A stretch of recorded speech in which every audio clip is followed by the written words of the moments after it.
Saudara Presiden Joko Widodo meminta publik percaya dan memberikan waktu kepada petugas kepolisian untuk mengusut kasus kerusuhan 21 dan 22 Mei. Pesan Presiden Joko Widodo ini disampaikan saat kunjungannya di kawasan Waduk Muara Nusa Dua, Denpasar, Bali. Presiden beranggapan usulan untuk membentuk tim gabungan pencari fakta atau TGPF saat ini belum dibutuhkan, mengingat polisi masih melakukan penelusuran untuk mengungkap dalam kerusuhan. Jokowi juga menyampaikan penyidikan sudah berjalan bersamaan dengan pengusutan kasus-kasus lain yang terjadi pada 21 hingga 22 Mei.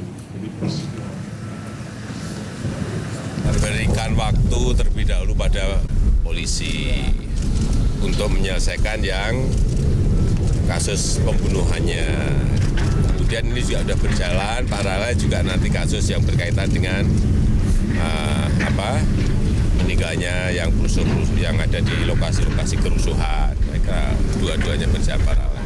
Dan tidak hanya kepolisian, nanti bisa mengajak Komnas HAM dan yang lainnya. Ya.